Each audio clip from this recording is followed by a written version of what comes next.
ನನಗೆ ಹತ್ರ ದೊಡ್ಡ ಒಳ್ಳೆ ಕೈ ಮನಸ್ಸಿದೆ, ಅಷ್ಟೇ ಕೈ ಹಿಡಿತಾಳೆ, ಎಲ್ಲ ಮಾಡ್ತಾಳೆ ಅಂತ ಹೇಳ್ತಾ. ಇದಕ್ಕಿಂತ ಹೆಚ್ಚಾಗಿ ನನ್ನ ಮಗನನ್ನ ಸ್ವೀಕರಿಸಿದಂಥ, ಆ ಹಾಡನ್ನು ಮೆಚ್ಚಿದಂಥ ನನ್ನ ಚಿತ್ರರಂಗದಲ್ಲಿ ಎಷ್ಟೋ ಮಿತ್ರರಿದ್ದಾರೆ, ನನ್ನ ಅಭಿಮಾನಿಗಳಿದ್ದಾರೆ, ನನ್ನ ಸ್ನೇಹಿತರಿದ್ದಾರೆ. ಯಾಕೆ ಸರ್ ನಿಮ್ಮಲ್ಲೇ ಎಷ್ಟೋ ಜನ ಪ್ರೀತಿ ಮಾಡಿದ್ದಾರೆ ವಾಯ್ಸ್ ಮೇಲೆ. ಸರ್ ಮುಂದಿನ ವರ್ಷದಿಂದ ನೀವು ವರ್ಷಕ್ಕೆ 3 ಸಿನಿಮಾ ಮಾಡ್ತೀರಾ? ನಾನು ಕೊಟ್ಟಿದ್ದ ಆನ್ಸರ್ ಕರೆಕ್ಟ್ ಇತ್ತ ಇಲ್ವೋ? ಈಗ ನಾನು ನಿಮಗೆ ಕೇಳಬೇಕು ಒಂದು ಪ್ರಶ್ನೆ. ಸರಿ, ಕರೆಕ್ಟಾಗಿ ಮಾತಾಡಿದ್ರಿ ಸರ್. ಇಲ್ಲ, ನಂದೊಂದು ಪ್ರಶ್ನೆ. ಇಷ್ಟೊಂದು ಲಕ್ಷಗಟ್ಟಲೆ ವಿಡಿಯೋ ಇರ್ಬೇಕಾದ್ರೆ ಒಂದೇ ನಿಂಗೆ ಕಂಡಿದ್ದಿಲ್ಲ. ನಂದೊಂದು ಪ್ರಶ್ನೆ. Social media is filled with even praises. ನನ್ನ ಬಗ್ಗೆ, ನನ್ನ ಸಿನಿಮಾದ ಬಗ್ಗೆ ಒಪ್ಕೊಂಡು ಪ್ರೀತಿಯಿಂದ ಚಪ್ಪಾಳೆ ತಟ್ಟ ವಿಡಿಯೋ ಬಗ್ಗೆ ಒಂದು ಪ್ರಶ್ನೆ ಕೇಳಿಲ್ಲ. ಇಲ್ಲ ಸರ್, ಫಸ್ಟೇ ಅಲ್ಲಿಗೆ ಹೋಗ್ಬಿಟ್ರಿ ಅಂದ್ರೆ ನಾನು ನಿಮಗೆ ಕೇಳಿಸ್ಕೊಳ್ರಿ. ನೀವು ನಾನು ಕೇಳಬೇಕಾಗಿರೋದು, ನಿಮಗೆ ಉತ್ತರ ಸಿಗ್ತಾ ಇರ್ಬೇಕಾದ್ರೆ ಆ ಪ್ರಶ್ನೆ ಏನಂತ ತಗೊಂಡ್ರಿ? ಕಾರಣ ನೀವು ಯಾಕೆ ಸರ್, ನಾನು ಏನ್ ಕೇಳ್ತಾ ಇದ್ದೀನಿ, ಒಂದು ಸಿನಿಮಾಗೆ ಇಷ್ಟು ವರ್ಷ ನೀವು 4 ತಿಂಗಳಲ್ಲೇ ಸಿನಿಮಾ ಬರ್ತೀನಿ ಅಂತ ಅಷ್ಟು ಕಷ್ಟಪಟ್ಟು ಮಾಡಿರ್ತೀರ. ಒಂದೇ ಸೆಕೆಂಡ್ ಅಲ್ಲಿ ಆಗ್ತಾಗ ನಿಮ್ಮ ಸಿನಿಮಾ ಟೀಮ್ ಒಂದೇ ನಿಮಿಷ ನೀವು ಅದ್ರ ಬಂದು ಮೈಕ್ ಎತ್ಕೊಂಡು ಆ ಕಡೆ ತಿರ್ಕೊಂಡು ಹೇಳಿ, ನೋಡ್ರಿ ಸ್ನೇಹಿತರೆ, ನಾನು ಈ ವಿಡಿಯೋ ನೋಡಿದೆ, ಅದೇ ಪಕ್ಕದಲ್ಲಿ ಮಗನ್ ಎಷ್ಟು ಸಾವಿರ ನೋಡಿದೆ ಅಂದ್ರೆ ನನಗೆ ಖುಷಿ ಆಗುತ್ತೆ ಅಂತ ಕೂತ್ಬಿಟ್ಟಿದ್ದೆ, ಪ್ರಶ್ನೆನೇ ಇಲ್ಲ. ನೀವು ಯಾವುದೋ ಕಿತ್ತೋಗಿರೋ ಒಂದು ದೋಸೆ, ಚಟ್ನಿ ಇಲ್ಲ, ಉಪ್ಪಿಲ್ಲ ಪಕ್ಕದಲ್ಲಿ, ಅದ್ರ ಬಗ್ಗೆ ಕೂತ್ಕೊಂಡು ಮಾತಾಡ್ತಾರೆ. ಏನಾಗಿದೆ ಗೊತ್ತಾಗ ಜೀವನ ಚಿಕಿತ್ಸಾಗಿ ಆಲ್ಮೋಸ್ಟ್ ಸೂಸೈಡ್ ಮಾಡಿರ್ತಾರೆ.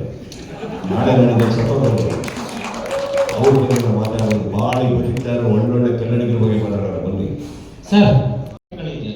ನಾನು ಏನು ಕೇಳ್ತಾ ಇದ್ದೀನಿ, ನಿಮ್ಮಂತ ದೊಡ್ಡ ಸ್ಟಾರ್ಗೆ ಆದ್ರೆ ಬೇರೆಯವರ ಗತಿ ಯಾಕೆ ಅವ್ರಿಗೆ ಒಂದು ಕಠಿಣ ಕ್ರಮ ತಗೊಳ್ಳಲ್ಲ? ಪ್ರತಿಯೊಬ್ಬರು ನಿಮ್ಮಂತ ಸ್ಟಾರ್ಗಳು ನನಗೇನು ಕ್ರಮ ತಗೊಳ್ಳಿದ್ರು? ನಾನು ಯಾರು ಮಾತಾಡಿದ ತಕ್ಷಣ ನೀವೇ ನನಗೆ ಉಲ್ಟಾ ಹೊಡ್ಬಿಡ್ತೀನಿ. ಬೇಕಿತ್ತ? ಇಲ್ಲ, ಸ್ಟಾರ್ಟ್ ಮಾಡ್ತಾ ಇದ್ದೀನಿ. ನಾನೇನು ಹೇಳ್ತಾ ಇದ್ದೀನಿ, ನಾನೇನು ಬೇಕೋ ಮಾಡ್ತೇನೆ. ನಾನು ಖಾಲಿ ಥಿಯೇಟ್ರ್ ಅಂತ ನೀವು ಹೇಳಿದ್ರಿ. ಅವ್ರು ಯಾವ್ದು ಅವ್ರ ಸಿನಿಮಾ ಹೋಗಿರ್ತಾರೆ, ಅದನ್ನ ಹಾಕ್ಬಿಡ್ತಾರೆ. ನಂದೇನಿಲ್ಲ. ಏಕೆಂದ್ರೆ ಒಂದು ನಿಮಿಷ, 5 ಬೆರಳು ಕೈಯಲ್ಲಿ ಸರ್, ಕೈಯೆಲ್ಲ 5 ಬೆರಳು. ಕರ್ನಾಟಕದಲ್ಲಿ ಎಷ್ಟು ಬೆರಳು ಸರ್? ಎಣಿಸೋಕ್ಕಾಗುತ್ತಾ? ಅಷ್ಟು ಬೆರಳುಗಳು ನನಗೆ ಚಪ್ಪಾಳೆ, ಕೈ ಚಪ್ಪಾಳೆ ತಟ್ಟಿ ಎಲ್ಲ ಮಾಡಿ, ಅಷ್ಟು ಜನ ಥಿಯೇಟ್ರ್ ಒಳಗಡೆಯಿಂದ ಪ್ರೋತ್ಸಾಹ ಕೊಟ್ಟು ಅವ್ರು ವಿಜುವಲ್ ಆಗ್ಬೇಕಾದ್ರೆ ಯಾವುದೋ ಕಿತ್ತೋಗಿರೋ ಒಂದು ವಿಡಿಯೋ ನೋಡ್ತಾರೆ. ಅವ್ರಿಗೆ ಪಾಪ ಏನು ನೋವಿದೆಯೋ ನನ್ನ ಮೇಲೆ ತೀರಿಸ್ಕೊತಾರೆ.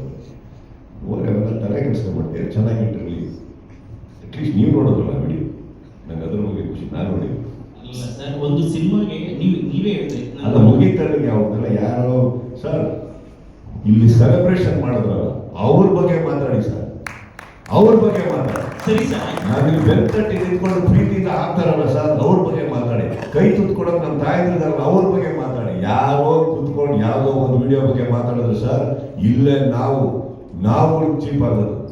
ಯಾರು ನನಗೆ ಪ್ರೋತ್ಸಾಹ ಕೊಡ್ತಾ ಇದಾರಲ್ಲ ಅವ್ರ ಬಗ್ಗೆ ಮಾತಾಡೋಣ ಸರ್. ಏನು ಸರ್ ಅದು ಸೆಲೆಬ್ರೇಷನ್? ಏನು ಸರ್ ಆ ಪ್ರೀತಿ? ಒಬ್ಬ ಒಂದು ವಿಡಿಯೋ ನೀವು ಹೇಳ್ತೀರಾ ಸರ್, ಒಂದು ಲಕ್ಷ ವಿಡಿಯೋ ಅವ್ರು ಬಿಡ್ತಾ ಇದ್ದಾರೆ, ಥಿಯೇಟರ್ಗಳಿದ್ದಾರೆ, ನಡೀತಾ ಇದೆ ಸರ್. ಇದೆಲ್ಲ ಪರ್ಫೆಕ್ಷನ್. ಅವ್ರ ಬಗ್ಗೆ ನಾನು ಮಾತಾಡಿ ನನ್ನ ಲೈಫಿಂದ 1 ಸೆಕೆಂಡ್ ವೇಸ್ಟ್ ಮಾಡ್ಕೊಳ್ಳೋಕೆ ಇಷ್ಟಪಡೋಲ್ಲ. ಎಲ್ಲ ವೇಸ್ಟ್ ನನ್ನ ಮಕ್ಕಳು. ಅವ್ರ ಬಗ್ಗೆ ನಾನೇ ಮಾತಾಡೋದು ಸರ್.